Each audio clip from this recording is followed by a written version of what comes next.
आजच डाउनलोड करा आणि तुमच्या आवडत्या मालिकांचा आनंद लुटा।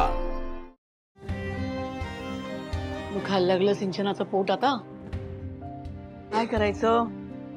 आता इतकी वर्ष मी काळजी घेते, औषध घ्यायला नको, त्यांनी त्रास होतो।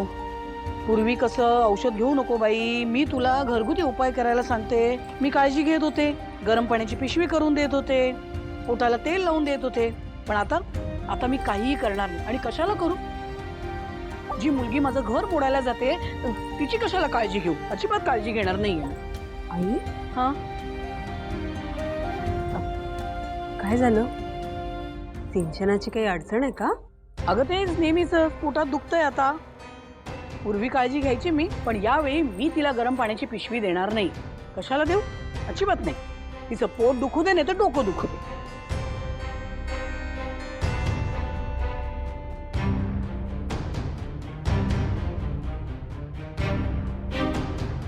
काय झालंय आईंना? असं का वागतात अचानक? मला नाही बाई जमणार असं वागायला। नाही, भांडणं झाली म्हणून काय झालं? आपल्या माणसांशी असं वागतं का कोणी?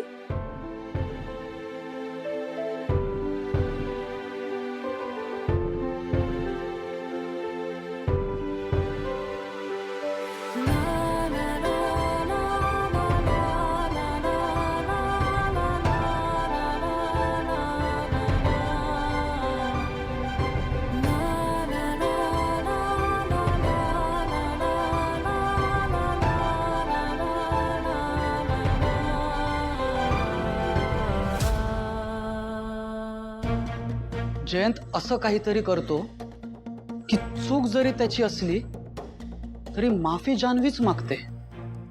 म्हणजे सगळं करून सुद्धा समोरच्याला असं दाखवायचं की हे सगळं त्याच्यामुळे झालंय। डॉक्टर माधव गुळगुळे आपल्या भाषेत गॅस लाइटिंग।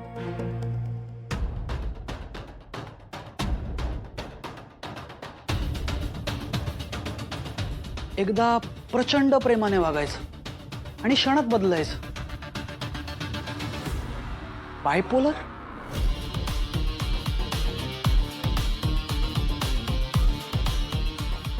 आणि कधी कधी जयंत इतका टोकाचा वागतो की जान्हवीलाच विश्वास बसत नाही की हा जयंत आहे। Split personality. Correct, split personality.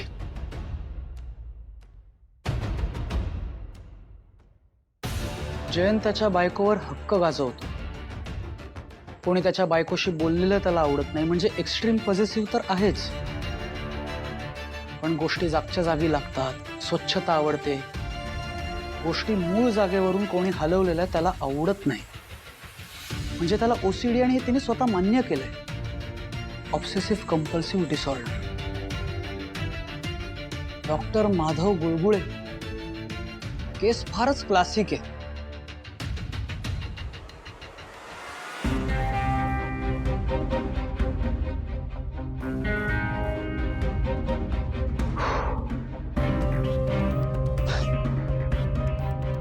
Doctor Madhav गुळगुळे जयंतचं प्रकरण फारच तापलंय।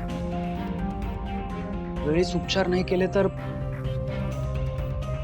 जान्हवीचं काही खरं नाही।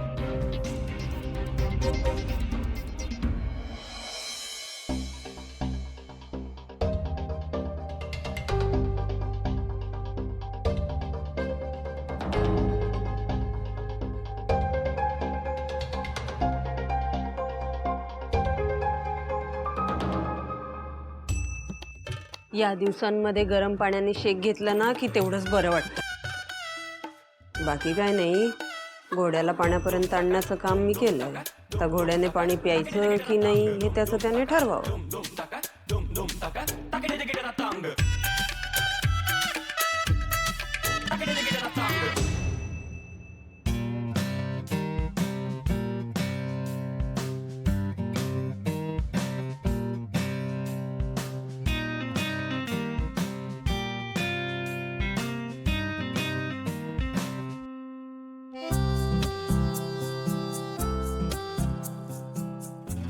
चला, घोड्याने पाणी प्यायलं म्हणजे जाऊ दे बाई, एवढ्या पुरता का होईना बाईने राग जरा बाजूला तरी ठेवला।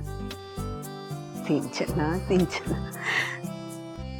अगं काय ग इथे काय करतेस? ते मी आलेच आहे, आलेच मी. अगं पण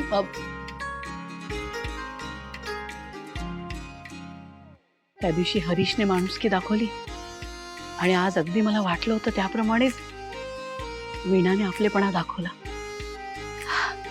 देवा से लाख लाख आभार.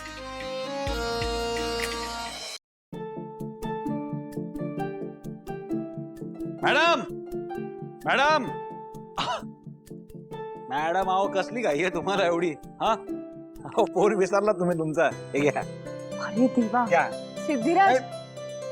मॅडम अहो डील विसरताय तुम्ही? हा? अहो पण एक मिनिट. मॅडम माझ्याकडे ना एक भन्नाट आयडिया आहे. म्हणजे इथून पुढे जर आपल्या दोघांपैकी कोणी एकमेकांना सॉरी किंवा थँक्यू बोललं तर त्याला पेनल्टी द्यायला लागणार. पेनल्टी कसली काय? अहो ते समोरचं ठरवेल की. डील. ये बात. बरं चला मला ऑफिसला जायला उशीर होतोय. Yes. तुम्ही नीट वेळेत जेवून घ्या हा. आणि अहो एक. अरे हा बोल ना माया.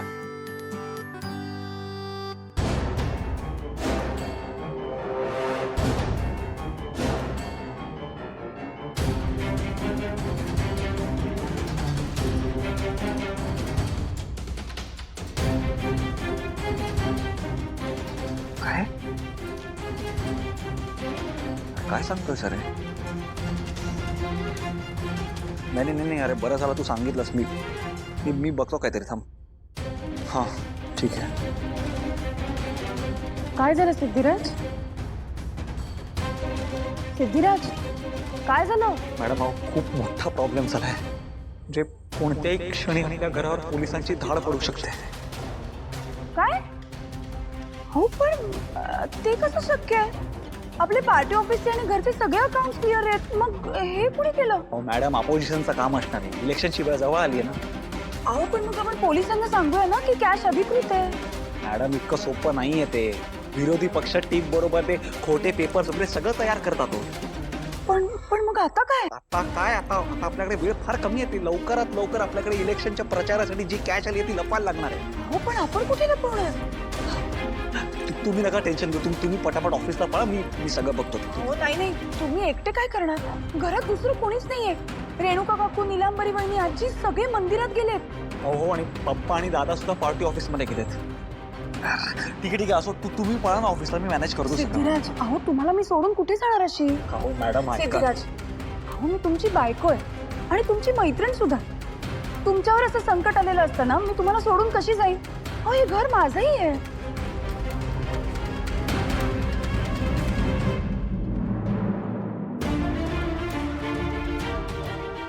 ठीक आहे चला.